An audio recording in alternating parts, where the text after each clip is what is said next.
gara nagaa deebisaa qabaatu jedhu hedduu yaadni keessan naa galaa naatti tola. Haa ta'u malee gaafii nan qabu akkuma Piraayim Ministeerii biyya sanitti waamee jedheetitti fayyadamanillee maqoota waamu kana waraabessa eeggaddaatti jira humna afur jira biyya san keessa akka anaa ilaalutti inni tokko waraabessa kalee biyyattii san nyaataa ture kan eeggaddaati kakaleessati humna biraa mootuu humna waraabessa ayyoo keessaa ba'e kadiinatti darbiraa ture inni afuraffaan mootuu miidiyaa biyya saniiti illiitii biyya saniiti fi miidiyaa biyya saniiti warra qawwee hidhateen alatti waan isaan oofaa jiran nullee isinillee argaa jirtan mootummaan kun gaafa isin biyyaa baatan irraa eegaltanii namni meeqa akka ture isinis gurraa qabdan nus gurraa qabna namni du'aa jira dhukaasni dhaabataan jiru uummanni keenya dararamaa jira isin mee kabiraa mootummaan Eertiraa biyya kana keessa seenee biyya kana jeeqaa jira bakkee humni kumuluun itti hirmaatee oduu kaalaa ittiin daballe humni kumuluun itti hirmaatee mootummaa wiilingii xiqqishullee hin argisiifnetti mee akkuma gootanii biyya san namni hunduu dhufaasa dhaabee walitti dhufee haasa'ee hiree murteessinee Oromoof gara tokko goonaa ka jettan kana akkamitti mee of qopheessitanii jirtanii haala kana akkamitti walitti fiduu dandeettan warra bakkee gurguddaa bakkee haganaa dhaabatee ka jedhu kabiraa kanaan dura akkuma beekamutti yeroo asin dura irratti Jawaar keenya dhaaba Oromoo yoo mataa dadhabne luka walitti hiinaa jettee turte waan irra caalaa ima beeynallee haa ta'u mootuu an akka yaada kiyyaatti akka Kadiiritti nama tokkollee xiqqeessuuf osoo hin ta'in namoonni as keessatti xaarii guddaa qaban baay'ee jira maaltu ta'ee jennaan Oromoo bakkee tokko dhaabachuu dadhabe uummanni Oromoo yeroo hundaayyuu waan hogganoonni keenya godhan waan hayyoonni keenya godhan wajjin hirmaannee wajjin qoodamnee wajjin du'aa jirra hayyoota keenya yookaan hogganoota dhaaba keenya maaltu walitti fidee tokko godhuu dadhabsiise an akka yaada nama tokkootitti yoo Oromoo bakka tokkoon dhaabatin rakkoo guddaadhaa ka jedhu kabiraa waa'ee miidiyaa keenyatti miidiyaan takkittiin nu qabnu cufamtee jirti humnuun ittiin garbaatanii dubbattanii uummatuma keessaniin iyyuu walqunnamtan hin qabdanii hegereen keessan immoo maal tayaa ka jedhu asumarratti mahimaa takka gabaabaa mahimaa keetiin hin deemaa namicha tuulu roobni itti dhufee manni itti dhimmisaa guyyaa mara yaa rabbii kiyyaa yaa rabbii kiyyaa yaa rabbi adumanarraa caamii kabadhaa mana kiyyaa jedhe didicha esi dhageessise hanga esi argisiise kana caalaa gabbu'ee mana siin qabuu jedhee hegeree keessanillee baay'ee nu yaachisa nabseen keessa waa ta'uun mootuu uummanni Oromoo miidhamuudhaan kunillee itti yaadamuu qaba yaadamuu qabaadhe gara boodaa itti deebi'a galatoomaa ulfaadhaa waa bulaa.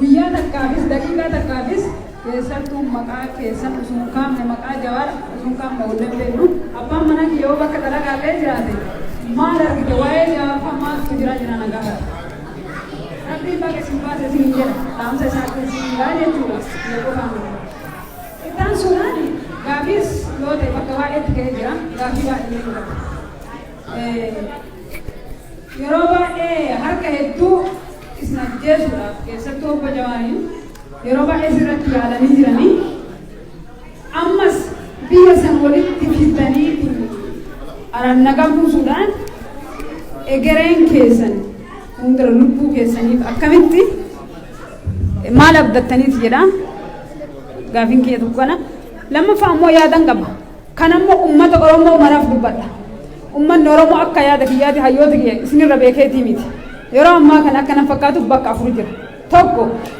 sirna diina nama nyaataa kan harka dhiigaan qabatee ummata Oromoo dhiiga isaan bishaan godhe sirnaan mangoorra jiru kanaa jechuudha. Tokko inni lammataa ammootu warra garaaf bitamee yeroo isin mana hidhaa keessa jirtanitti hayyoota bara wayyaanee isin waliin qabsaa'aa turani yoom mataa walitti qabaniitiin dubbatani yoom waan jedhani yoom gadi baan jedhaa eegaa turre. Erga isin gadi baatanii uummatatti mul'attanii ammootu feesbuukii irra ta'aniitiin waan jedhaa turan isinis hin beektani sabni bal'aan hin beekaa jechuudha. Warra garaaf bitameetiin yaada kana dabarsu. Gaaffii qofa please. Gaaffii qofa. Hin gabaabsa. Gaaffii keetti deemi. Hin gabaabsa gaaffii baay'ee hin qabu. Inni lammataa ammoo warra garbummaa didee falmataa jiru yaa Oromoo. Yoos adda bilisummaaf kan gargaartan taate adda bilisummaa Oromoof kan gargaartan taate itti cichaatii dhaabbadha garbummaa kan hiddaan ofirraan buqqisa yoo karaa jawaarfa jedhanis baasu taate karaa kana irra dhaabadhaati wajjuu deemaa walii gurguratinaati garbummaa kana sirna dhiiga namaa bishaan godhe kana ofirraa buqqisaa isin jedha dhaamsa qabu gaafiin kiyya akkuma sanii kana saba Oromoo hundaaf dubbadhaa jechuudha. Warra garbummaa jibbuuf warra dhiigni akka bishaan hin taane jibbisaniif jedha. Oromoo yoo falmattan wayyaanee hagasgeetu sanuu hin kuffiftanii sirna kana sirna Abiy Ahmad waggaa afuriif gadhaabate kas yeroo tokko ijoollee keessa qabadda alarmii gadi kamayyaga hin qabne karree waan dubbatu silaa yaadni isaa kan yaada qotee bulaan burqisiisuu hin geenne burqisiisu olitti kan burqisiisu haasofni isaa kan dubbatu kan fakkaatu kuffisuun dadhabdanii wal qabadhaa dhaabbadhaa jedha galatoomaa waan na dhageeffatini carraa kanallee naa kennu keessanii ulfaadhaa isin jedha baga rabbiin isin baase jedha itti dabalee.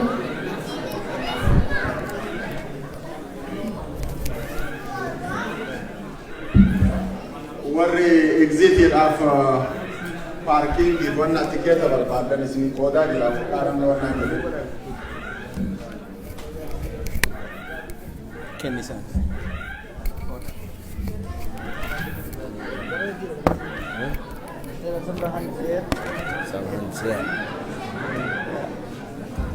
Tiket. Oromoo. Yang sih gue Emergency Nur Mureda. Nur Ada pada ini Mureda. सब जो ले तू वही तो कहेगा वो मान लेते हैं naga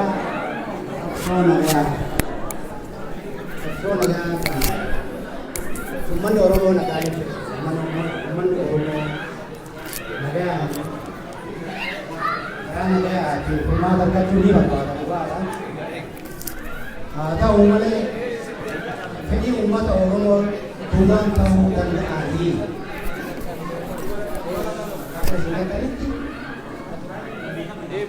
apa kerana naga ahli saya sudah lama jadi umat Oromo tahu ni dan ahli maaliif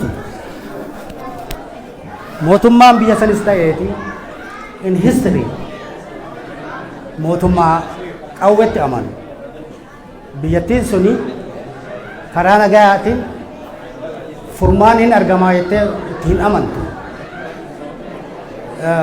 mootummaan dabrees kakufees ka amma jiru kunis kan nafxanyaas wanni isaan itti amanan humna nama ajjeesuun isaan biratti jaagna injifachuuf jechuun ajjeesanii waan tokko fudhachuu abbaa ajjeesanii mootummaa fudhatan ummata akkanaa kana biratti seerri akkanaa kun hin hojjetu marraa hedduu keessattuu obbo Baqqalaan marraa hedduu achi keessatti ni beekan sinirra beeynaa fi miti waan hundaa agartee muuxannaas ta'ee yaanni kunis ni beeka akkuma gaarii beektan akka hin hojjenne akka fudhatama hin qabne kuni aadaa biyya saniiti aadaa biyya kanaa kan akkamitti jijjiiramee karaa nagayaatiin furmaanni argamuu danda'a har'as taanaan ammallee katti qophaawaa jiran humnaan akkana godhuu qabnaadha ijaaramnee akkana ijaaramnee jedhan waraanaan humna taanee barbadeessinee balleessinee dhabamsiifnee ka jedhu irratti mundaawaniiti. Okay? Kanaaf karaa tokko duwwaan akkamitti hojjetamuu danda'a? Kanama waa'ee waraana afeeruu irratti waliin haasa'uu irratti TPLF waliin hin haasofnu ABO waliin waraana bilisummaa Oromoo waliin hin haasofnu. Wanni kana jechisiise maddi isaa maalinni kana jechi akkana fakkeenya kiyyaatti akka amanuutti wayyaaneen irree cimaa waan argisiifteef masilii waan argisiifteef agartee ani waraana bilisummaa Oromoo qeequuf waan danda'an gochuutti jira. Yoo masilii argisiifne yoo jabina kenna humna kenna agarsiifne karaan isin barbaadan kunis dhufuu danda'a. Dhageettii dhagahamuu argachuu danda'a. Waliin mari'achuun taa'uu danda'a. Maali keessattuu iyyuu waan itti waraana bilisummaa Oromoo itti waan godhaniif waan wayyaaneen isaan ijaarte waan jedhamu yaada amantii kana waan qabaniif kanaaf galatooma alfaan dhalatu.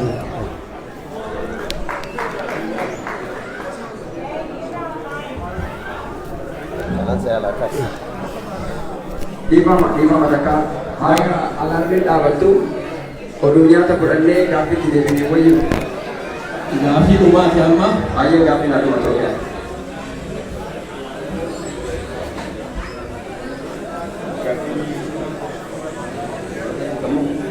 Baay'ee.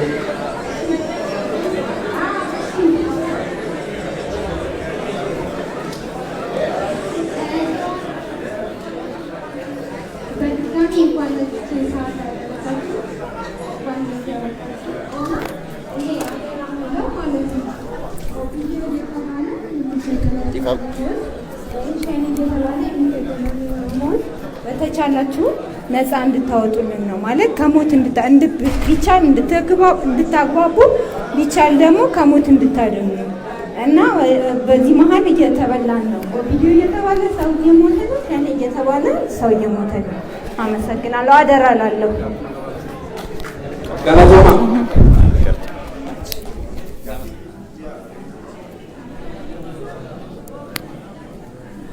Gaaffii tokko Aki boonu gaafiin kee siin one more. karaa dheeraan yookaan waan moorii qabdu edha karaa dheeraan aansisa